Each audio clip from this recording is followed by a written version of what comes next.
নমস্কার, আমি সুদীপা চ্যাটার্জি আবার চলে এসেছি আপনাদের জন্য নিয়ে সুদীপার সংসার।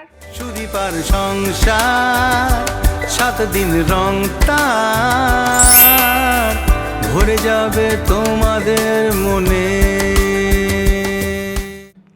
গ্যাসের যোগান থাকুক না থাকুক, দাম তো দিন দিন বাড়ছে। এই 60 টাকা বেড়ে গেল। তারপর 5 তলায় ওঠানোর জন্য মনটা খারাপ লাগে, যদিও ডিমান্ড করে না, তবুও মনে হয় আহারে মানুষটা এলো কিছুতেই। ওই করতে করতে 1000 টাকার কাছে দাঁড়িয়ে যায় একটা সিলিন্ডারের দাম। তো সেই জন্য আমরা ইন্ডাকশানে রান্না করব আজকে, এবং এমন একটা রান্না করব যেটা একটা বলে না 1 পট মিল, সেরকম 1 পট মিল। আজকে বানাবো মুরগির পোলাও। এটা এমন একটা ডিশ যেটা শুধু শুধু খাওয়া যায়, বিরিয়ানির মতো খানিকটা হয়, কিন্তু পুরোটা বিরিয়ানি নয়। এটা অপূর্ব খেতে হয়। আমি দেখেছি কাশ্মীরেও কিন্তু এই গোবিন্দভোগ চাল বা এই ছোটো চাল দিয়ে বা আতপ চাল দিয়ে পোলাও করার একটা টেন্ডেন্সি আছে। ওরাও কিন্তু বানায় যে বিরিয়ানি, তাতে কিন্তু বাসমতি চাল দিয়ে একটা হয়, আর একটা হয় গোবিন্দভোগ চাল, মানে ছোট চাল, ওদের গোবিন্দভোগ থাকে না। তো আজকে আমরা গোবিন্দভোগ চালের পোলাও বানাবো প্রেশার কুকারে। এখানে একটা জিনিস আপনাকে মাথায় রাখতে হবে, পরিমাণ আর পরিমাপ। শুক্লাদি আমার টিচার ছিলেন, এখন তাকে ভীষণ মিস করি। শুক্লাদি প্রথমেই আমায় রান্নায় শিখিয়েছিলেন যে পরিমাণ আর পরিমাপ। তাই নিয়ে অনেক পেছনে লেগেছি, অনেক লেগ পুল করেছি, কিন্তু দ্যাট ইজ রিয়েলি ইম্পর্টেন্ট। আমি না কাশ্মীরিদের কাছ থেকে অনেক রান্না শেখার সুযোগ পেয়েছি।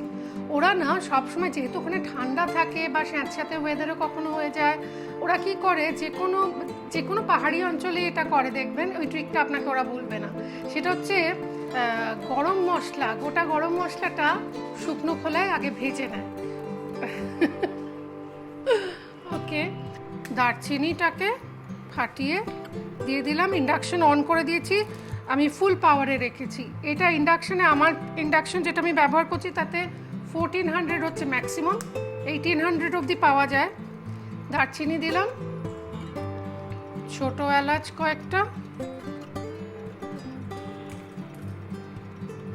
লবঙ্গ কয়েকটা। দেখুন খুব ভালো গন্ধ বেরোতে শুরু করেছে। তেজপাতা ছিঁড়ে একটা, এটাকে ড্রাই রোস্ট করব।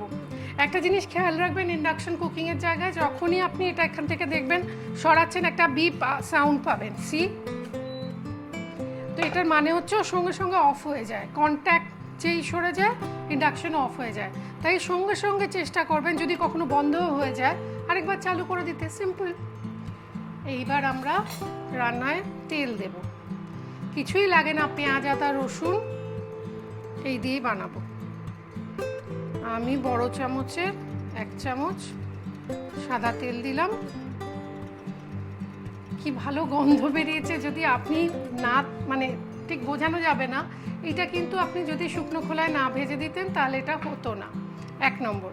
এইবার আমরা দেব পেঁয়াজ কুচিটা। পেঁয়াজ কুচিটা দিয়ে একটু ভাজবো। আচ্ছা, আপনার ইন্ডাকশনে যদি ম্যাক্সিমাম পাওয়ার 2000 হয় সেটাও ব্যবহার করতে পারেন, সময় একটু এদিক ওদিক হবে, কিচ্ছু এসে যায় না। এটা মাইক্রোওয়েভ নয় যে আপনাকে সবসময় পাওয়ারটা মনে রাখতেই হবে। ওকে, সো আজকে শাড়ি পরতে আর ইচ্ছে করছিল না, যা গরম পড়েছে। বাড়িতে থোড়েই আমরা শাড়ি পরে রান্না করি, তো একটু সাজতে গুজতে ইচ্ছে করে যখন, তখন পরি। পেঁয়াজটা ভাজা ভাজা হোক। ওকে, ততক্ষণ আমরা একটা কাজ করব। এটা দেখবেন বাঙালি বাড়িতে হয়, সেটা হচ্ছে চালের মধ্যে গোবিন্দভোগ চালটার মাপটা খুব important. It is nothing but science, cooking is nothing but science. Okay, সেটা মনে রাখলেই আপনার অর্ধেক মুশকিল আসান হয়ে গেল। প্রেশার কুকারে যখন রান্না করবেন, স্পেশালি চালের কিছু রান্না করবেন, তখন খেয়াল রাখবেন চালটা আমি যখন ভিজিয়েছি, ধুয়েছি, চাল একটুখানি হলেও ওয়াটার সোক করেছে। যেহেতু মুরগি পড়ছে, এর মধ্যে যদি সবজিও পড়তো তার থেকেও একটু জল ছাড়ে, সুতরাং ওই হাফ কাপ মতো জল আপনাকে আগেই বাদ দিয়ে দিতে হবে। ওকে, তো আমরা চালটা এর মধ্যে দেব। তার আগে কোথায় গেল, পেঁয়াজটা আর একটু ভাজা হোক। বলুন, যতক্ষণ পেঁয়াজটা ভাজা ভাজা হচ্ছে ততক্ষণ আমার একটুখানি জানতে ইচ্ছে করে, সবাই এই, আমি তো ডায়াবেটিক পেশেন্টদের নিয়ে অনেক কথা বলি, মুরগির মাংস হার্ট পেশেন্টরা কীরকম খেতে পারেন, মানে তাদের জন্য ভালো এই যে 1 পট মিলটা আমি বানাচ্ছি, পোলাও, আতপ চাল। বলে আতপ চাল খেলে নাকি কনস্টিপেশন হয়, যাদের কনস্টিপেশনের সমস্যা আছে আতপ চাল খাবেন না। Is that true? জিজ্ঞাসা করি ডাক্তারবাবুর কাছে।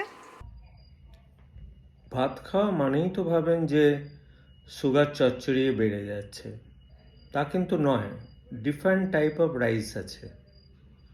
1 নম্বর রাইস হচ্ছে ধরুন লো গ্লাইসেমিক ইন্ডেক্স রাইস, তার মধ্যে কিন্তু বাসমতি রাইস একটা। বাসমতি রাইসে সবচেয়ে বেশি যেটা হাই অ্যামাইলোজ কন্টেন্ট থাকে, ফাইবার বেশি থাকে। সুতরাং বাসমতি রাইসে কিন্তু গ্লাইসেমিক ইন্ডেক্স মাত্র 52 থেকে 55 মতো। তাছাড়া ব্ল্যাক রাইস বলে একটা জিনিস থাকে, এটা মানে বাংলার বিভিন্ন প্রান্তে বিক্রি হয়। আর হাই গ্লাইসেমিক ইন্ডেক্স আছে হচ্ছে কি, জাস্ট সাদা ভাত, যেগুলো হোয়াইট রাইস। আরেক ধরনের যেটা হচ্ছে আমরা সেদ্ধ ভাত, সেদ্ধ চালের ভাত বলি, সেদ্ধ চালের ভাতের কিন্তু লো গ্লাইসেমিক ইন্ডেক্স। ন্যাচারালি ভাতের গ্লাইসেমিক ইন্ডেক্স কিন্তু 50 থেকে 72 হতে পারে। 50 থেকে 55 হচ্ছে ব্ল্যাক রাইস এবং বাসমতি রাইস প্লাস সেদ্ধ চালের ভাত।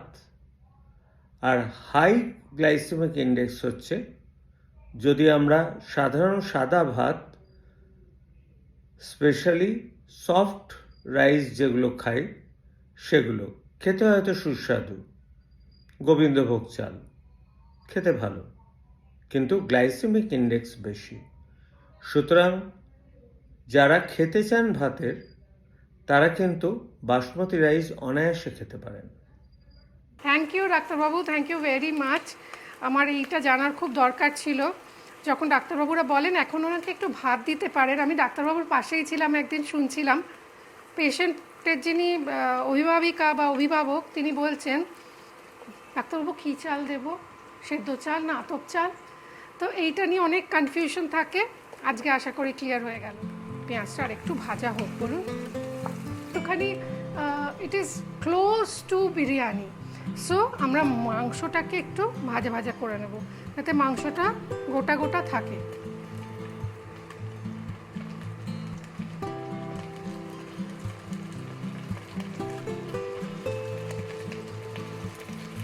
ওকে, মাংসটা ভাজা ভাজা করতে দিয়ে আমি একটু গুঁড়ো মশলাটা দিয়ে দিই, তার সঙ্গে মাংসটা ভাজলে বেশ ভালো হবে। আমি যেমন জিরে ব্যবহার করতে ভালোবাসি বাঙালি রান্নায়, আপনাদের যদি মনে হয় ধনেটা ভালো লাগবে ধনে গুঁড়োও দিতে পারেন। মানে জেনারেলি ইউপিতে বা উত্তরাঞ্চলে ভারতবর্ষে ধনে গুঁড়োর ব্যবহারটা বেশি। আমি একটু জিরে গুঁড়ো দিচ্ছি, আমার এটাতে ধনের গুঁড়ো ভালো লাগে। জিরের গুঁড়োর গন্ধটা বেশ বাঙালিয়ানা একটা আসে রান্নাটায়। এবার দেবো একটুখানি নুন। আচ্ছা, এই যে নুনটা দিচ্ছি এটা আমি চিকেনের পরিমাণ মতো দিচ্ছি, ঠিক আছে, মুরগির। আবার চাল দেওয়ার পর আরেকটু দেব। এইবার আমরা ব্যবহার করছি একটু ফুড কালার, সেটা আমার এইটুকু লাগবে। ওকে, আপনি যদি হলুদ গুঁড়ো ব্যবহার করতে চান হলুদ গুঁড়ো ব্যবহার করতে পারেন, কালার না থাকলে কোনো সমস্যা নেই। এইবার একটু মনে হচ্ছে মনের ইচ্ছে একটু লঙ্কা গুঁড়ো।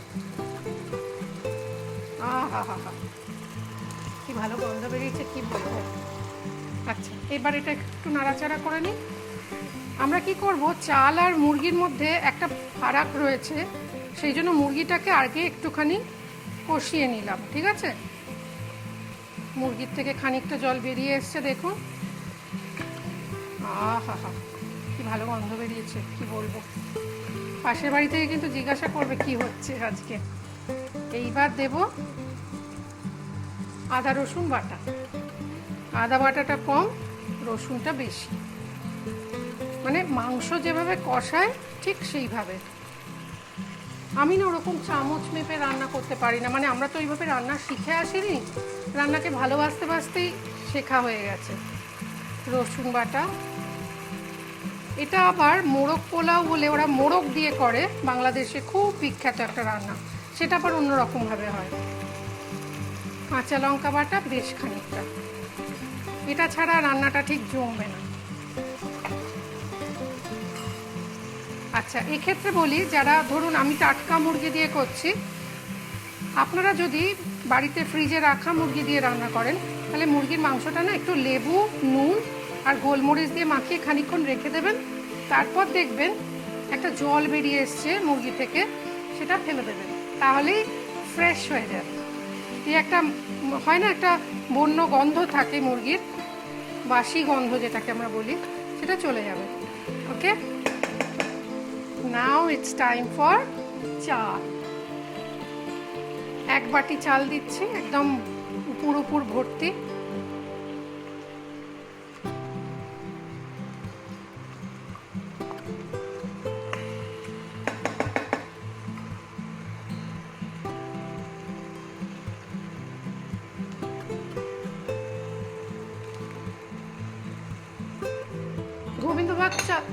গোবিন্দভোগ চাল কেনার সময় না খেয়াল রাখবেন, যদি খোলা বাজার থেকে কেনেন অবশ্যই বলবেন পুরনো চাল দাও।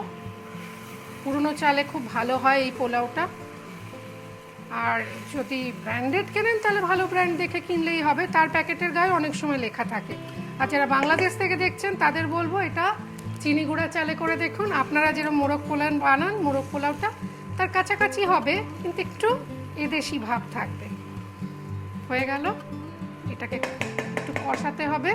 এর মধ্যে আমরা দেবো এবার, যাতে চাল ভেঙে না যায়। এই যে সবাই একটা কমপ্লেন করেন, আমি প্রেসার কুকারে সুদীপা পোলাও বানিয়েছি কিন্তু আমার চালটা একদম ভেঙে গেছে, মানে একেই ছোট আতপ চাল, তারপর ভেঙে গেলে কাদা কাদা হয়ে যাবে। সেইটা এড়াতে হাঙ্কার বা জল ছড়ানো টক দই দিচ্ছি আমি, আমার কাছে আছে। আপনাদের যদি না থাকে নর্মাল দইও দিতে পারেন, কিচ্ছু এসে যায় না। আমি দিলাম প্রায় জল ঝরানো 75 গ্রাম মতো দই। আপনাদের যদি জল শুদ্ধ 1 কাপ হলেই হলো, আর কিছু লাগবে না। এবার একটু চাল বেশি ঘাঁটাঘাঁটি করব না, তাই জন্য বাকি মশলাগুলো এখনই দিয়ে দিই। চিনি দেব, পোলাও একটু মিষ্টি মিষ্টি ভালো লাগে। আমরা এদেশিরা একটু মিষ্টি মিষ্টি খাই। এদেশি মানে বাংলাদেশে ভাববেন আপনাদের দেশে ওটা এদেশি, আমাদের দেশে কলকাতাবাসী। এইবার নুনটা পরিমাণ মতো দেব, এটা ঠিক ডাবল হয়ে যাবে, যতটা দেখছেন তার ডাবল হবে, তাহলে সেই আন্দাজে অনুপাতে আমরা দেব। আমি একটা তুক আছে 3 বার নুন দেওয়ার, সেটা আমি সব সময় মেনটেন করি, আমার মানে মনটা কিরম করে। এইবার দেব, আমি বেশ অনেকগুলো দিচ্ছি, না ভাঙা কাঁচা লঙ্কা। এটা আমার বাংলাদেশে যাওয়ার পরে এই উন্নতিটা হয়েছে, আগে ছিল না এতটা। কাঁচা লঙ্কার ব্যবহার এত আমি করতাম না। আচ্ছা, যদি দেখেন এই এখন যেমন হচ্ছে, নিচটা একটু লেগে লেগে যাচ্ছে, তাই আমি আগে একটু জল দেব, না হলে দেওয়ার দরকার নেই। আচ্ছা,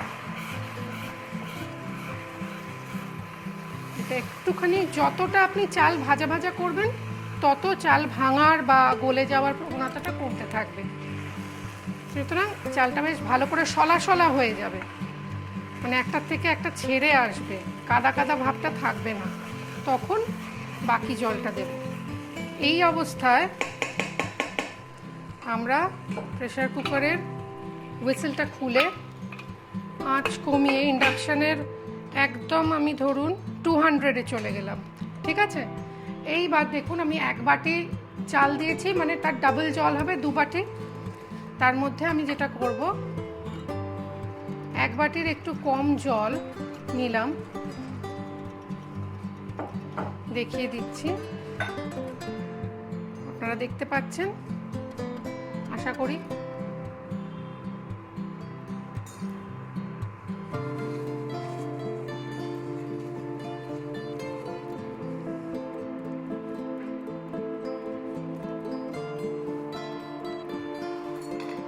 এই যে 1 বাটি জল, এর মধ্যে আমি 1 চামচ, 2 চামচ, এটা কিন্তু গরম জল, 3 চামচ, 4 চামচ গুঁড়ো দুধ দেব, এটাকে গুলে নেব। ততক্ষণ চিকেনটা কিন্তু নরম হচ্ছে। এবার গুঁড়ো দুধটা খুব মিহি করে গোলার দরকার নেই, একটু গুলে গেলেই হবে। আহা হা হা, আমার দেখি, হ্যাঁ আর একটু লাগবে, আর 1 চামচ দিয়ে দিলাম। এটা নিজের চোখের আন্দাজে বুঝতে পারবেন। আমি যে বললাম আমি মেপে মেপে রান্না করতে পারি না, চেষ্টা করছি, কারণ আপনারা প্রশ্ন করেন সুদীপা মাপটা বললে না, মাপটা বললে না। নিন, আমি যেহেতু আগে একটু জল দিয়েছি তাই এই বাটির জলটা আমি একটু কম দিচ্ছি। ওকে, এইবার এই জলটা ঢেলে দেবো, আঁচটা বাড়িয়ে দেবো, ফুল আঁচ করে দিলাম। আবার এই বাটি মেপে আমি আরও 1 বাটি জল দেব। এবার ভর্তি ভর্তি বাটি দেব, মানে ঠিক যতটা চাল ঠিক ডাবল জল। আমি ডাবলের একটু কম দিলাম, কেননা আগে একটু জল দিয়েছি, চিকেন থেকে একটু জল বেরোবে। আর চাল যদি অনেকক্ষণ ভেজানো থাকে তাহলে আর একটু কম দিতে হবে, কেননা চাল খানিকটা জল ওয়াটার সোক করে নেয়। হয়ে গেল। এইবার আর কিচ্ছু করার নেই, এটাই আসল কাজ। যেহেতু মুরগিটা যদি না থাকতো তাহলে একটা হুইসেল দেওয়ার আগে যা ঝিঝ করে হুইসেল দিতে শুরু করছে, এরকম সময় বন্ধ করে দিয়ে আধ ঘন্টা ওয়েট করলেই হবে। আর যেহেতু এখানে মুরগি রয়েছে তাই আমি হুইসেল দেব, 2টো হুইসেল দেবো। হুইসেলের কথা একটা জিনিস একটু বলে দিই, তার আগে ঘিটা দিয়ে দিই। ঘি ছাড়া পোলাও মানায় না, বাঙালি পোলাও। একটু ঘি দিয়ে দিলাম বেশ দরাজ হাতে। দিস ইজ নট একটু, দিস ইজ অনেকটা। ওকে, এবার আমি প্রেসার কুকার ঢাকা দিয়ে দিই, হুইসেল দেবে এটা। আমি ধরুন চিকেন রয়েছে তো 3টে হুইসেল দেবো, কিন্তু দেখবেন চাল একদম ঝরঝরে থাকবে, ঠিক আছে? এইবার আপনাদের যে কথাটা বলছিলাম, প্রেসার কুকার, এটা আমাকে আমার মা শিখিয়েছিলেন।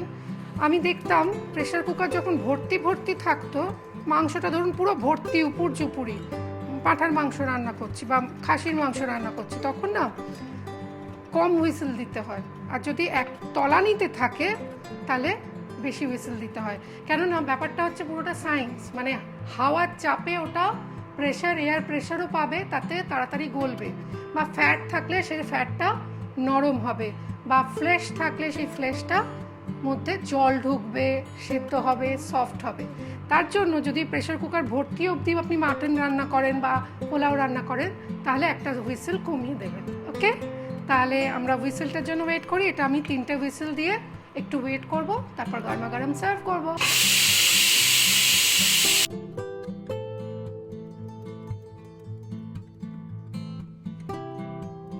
নিজে মুখে আর নিজে কি আর একটু খাই।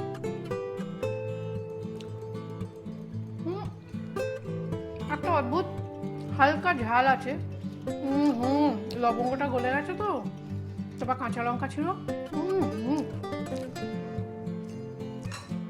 আমি স্পেশালি না আমার বাংলাদেশের বন্ধুদের বলছি, আপনারা তো মোরগ পোলাও খান, এভাবে একবার বানিয়ে দেখুন তো কিরম লাগে। বাঙালিদের মিষ্টি পোলাওয়ের মতো নয় কিন্তু। যাই হোক, আজকে রান্না বানিয়ে আমি খুব খুশি। কিছু কিছু রান্না থাকে না, যেটা হয় না পারফরমেন্স, যেরকম ডান্সারদের হয়, নাচ হয়ে গেলে তারপর মনে হয় আজকে I am satisfied. Today I am more than satisfied. খুব ভালো হয়েছে রান্না, সাবাস। নিজেই নিজের পিঠ চাপড়ে দিলাম। যাই হোক, আপনারা নিজেরা রান্নাটা করুন আর অন্যকে বলুন আপনার পিঠ চাপড়ে দিতে। পিঠ চাপড়ানোটা খুব জরুরি, কিন্তু ওটা ছাড়া কিন্তু রান্না ভালো হয় না। মানে রান্নার ইন্সপিরেশন লাগে, যেরকম শিল্পীর লাগে সেরকমই। তো বাড়িতে যিনি রান্না করেন তাকে ইন্সপায়ার করুন রোজ রোজ। অ্যাটলিস্ট বলুন থ্যাংক ইউ, খুব ভালো রান্না হয়েছে, প্রতিদিন বলুন। পরের দিন আরও ভালো খেতে পাবেন। আমিও আসবো পরের দিন আরও ভালো রান্না নিয়ে। নমস্কার।